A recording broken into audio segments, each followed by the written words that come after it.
That's not a comic book. Now that's a comic book. Let's go ahead and move on to trade talk. Again, it's been a while. I've been busy. I've been so busy. Oh,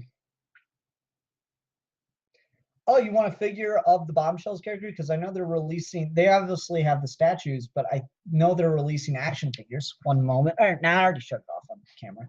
If you want to see my Kate Kane Bombshells action figure, go watch the comic reviews from Free Comic Book Day. But anyway, back to trade talk. Star Wars Volume 4, Last Flight of the Harbinger.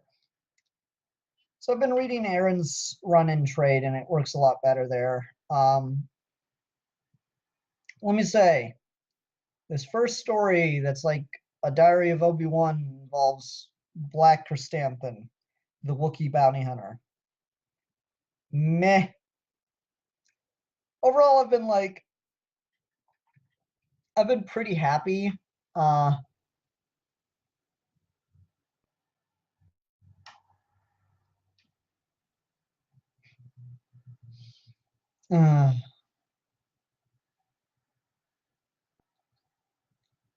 I've been pretty happy with the stories they tell with Obi-Wan, but this one just, eh. It was just so nothing. Like, it's just, oh, I tried to protect Uncle Owen once and I almost failed, but Luke came in and saved the day. Cool.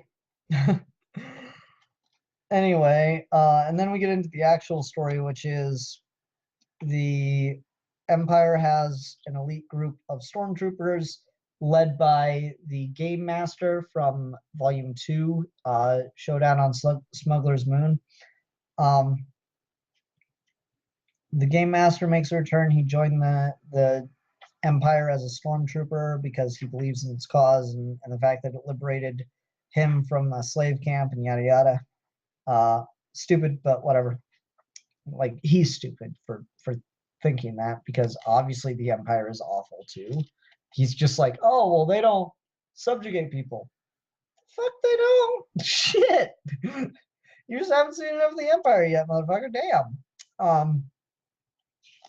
So anyway, and then like it gets in the actual story, which is the rebels are attacking a Star Destroyer and are able to board it, get the Imperial staff off, make it look like it went up in a ball of flames, when really they ejected the core and went to warp, or went into hyperspace.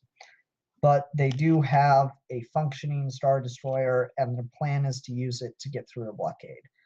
But it is in massive need of repairs after their attack on it.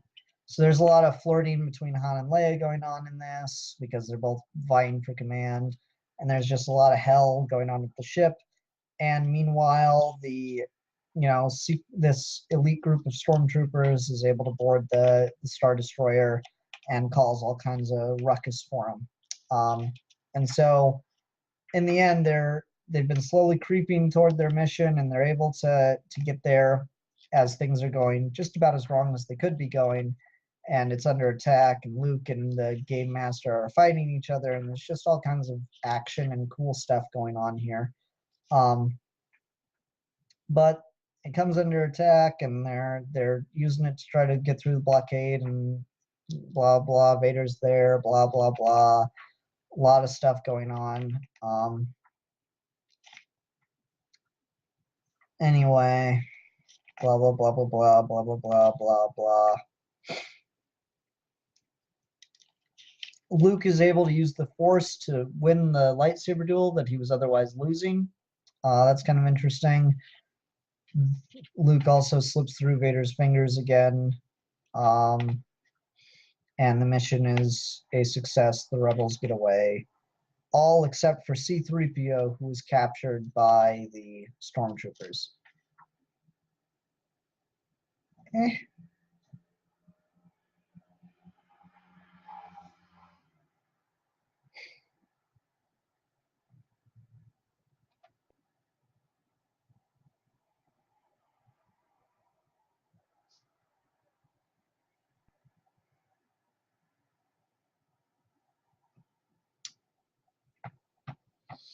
there's something about this where I've been reading this in trade, and it's pretty good in trade. It has its moments in trade. It has a lot of stuff I like about it, but there's just such a fan fiction-y feel to this. There's such a lack of stakes because they keep putting the main, the core group of the original Star Wars movies in all kinds of peril, but it's still before Empire Strikes Back, 2 years on.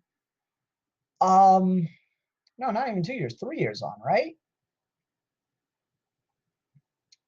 If Gillian takes over Star Wars, I'll probably pick up the book. But we're so far into at this point, and still it just feels like okay, it's just a big epic story. These were the missions they went on.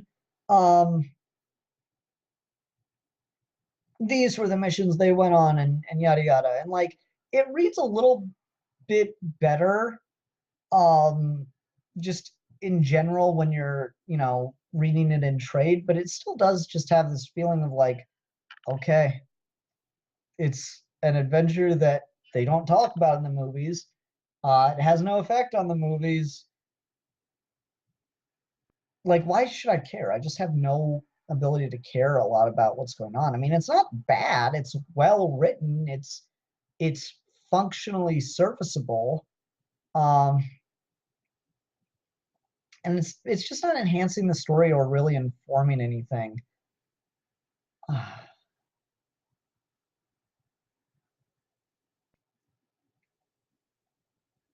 So this just, I don't know, it's like a useless story in a lot of ways. It's if you really, really love Star Wars and you really, really need to see more stuff with Luke and all and the team, that's good.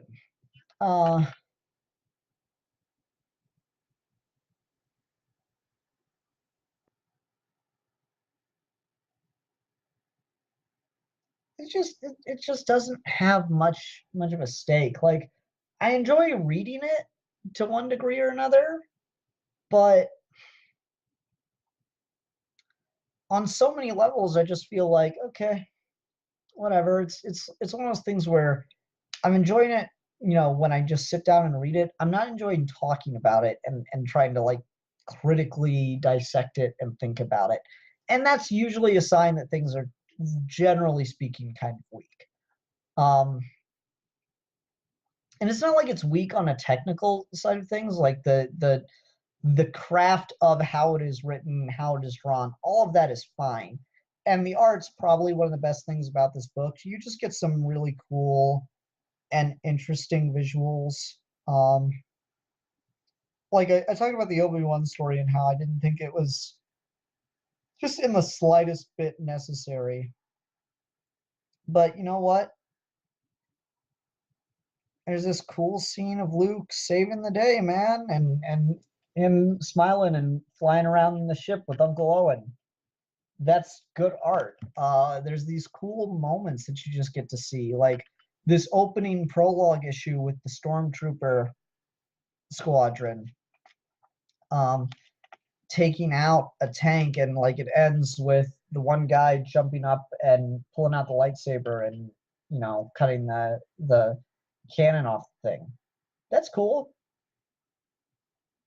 It's a cool visual, undeniably. That's a poster. But it's just, yeah, I feel no investment in any of this. That's the problem. I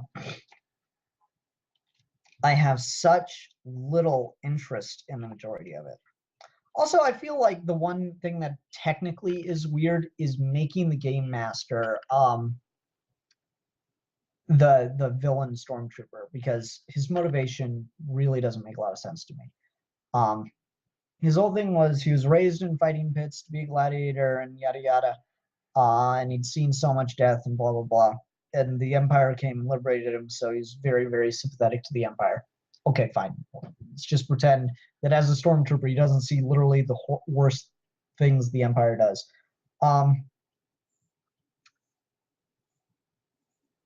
He talks about it like he was liberated forever ago and now has, a lot of pride in the Empire.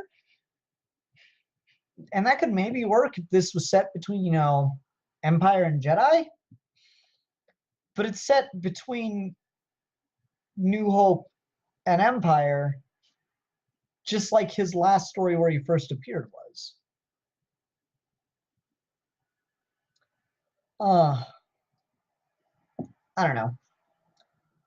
I'm just kind of perpetually like, this book doesn't really have a lot going on, does it? And so that's kind of my conclusion is, this book doesn't really have a lot going on, does it? It's kind of, I will say it's better than like the Poe Dameron book and Shattered Empire, because like at least here they're allowed to do stuff. They're allowed to actively tell a story. But I think I got spoiled by Gillen's Vader. It just was such a better thing that really actually took the character places and informed things about the world.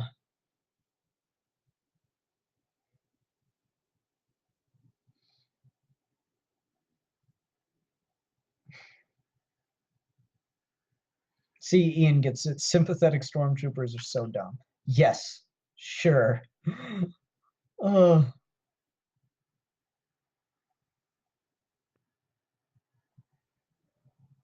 anyway, yeah. Sorry to have trade talk be so. It's okay. It's whatever. I just don't have a ton to say about it, but I do want to keep reading it. So I'm at this weird place. I'm like, I'm just like cool Star Wars book. That's fine, but on a like a, what is this saying? What does this mean? What is this? There's not enough there to talk about. So yeah. That's not a comic book. Now that's a comic book.